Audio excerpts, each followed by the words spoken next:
you're going to say, here's our pool of best player ever. Ever. No, Okay, that pool ain't deep. That pool's not. There's not deep water in there. So you wouldn't include the best. There's only like three. You wouldn't include the best shooter of all time in that conversation. I wouldn't include the best rebounder of all time in that conversation. No. I wouldn't put a statistical category. Who's in that pool?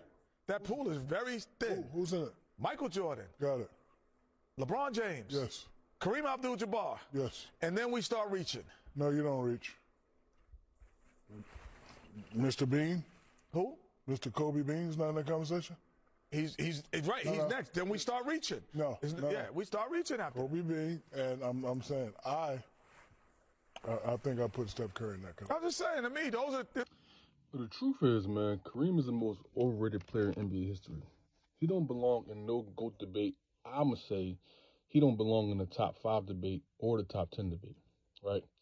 I got him outside the top 10, but if you want to debate he's 10, that's a better argument. The GOAT debate, he's not third. Magic is third. Why?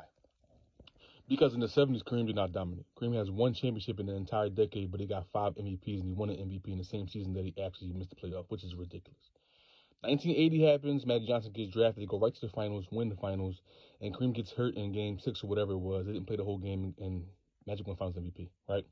For the next 8 to 10 years, basically the whole decade, for the rest of the decade, they go to 8 finals in 10 years. Absolutely ridiculous.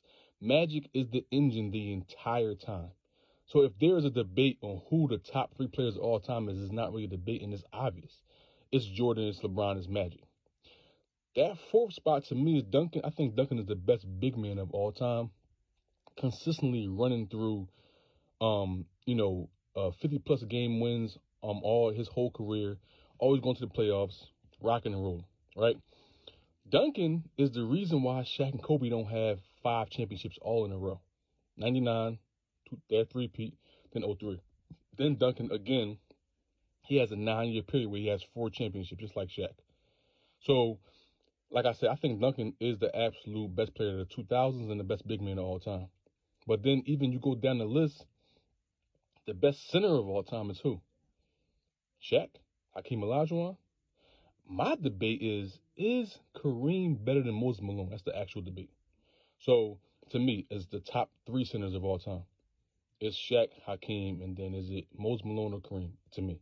So my point is, how can Kareem get in the GOAT debate? It's because he got 6 championships and 6 finals and 6 MVPs. Cool. He has 5 of those MVPs in a decade where he only won 1 championship. That 70s decade is really trash for real. And pre-merger, he only wins 1, and then post-merger, he only even gets to the finals. So my thing is, without that Showtime, which is obviously Magic's team the whole time, Magic is running the show. He can go up in points, he can go whatever, but his assists always stay ridiculous. So without Magic, Kareem don't got them 5 MVPs. Kareem has 5 championships in the 80s, and 1 Finals MVP and 1 regular season MVP in the whole decade. Meaning what? He was either the 2nd or 3rd best player on 5 championship teams. That ain't the same as being the best player on a championship team, which Magic always was. So the top 3 to me is Jordan, LeBron, Magic. 4th, I'm going to say Duncan, and I got Kareem outside top 10. But if you got him 10, I'll have the argument. You cannot sit here and tell me that Kareem Abdul-Jabbar is better than Hakeem Olajuwon. Not even close. Shaquille O'Neal, not even close. So he ain't even in the top 10. That's a reality.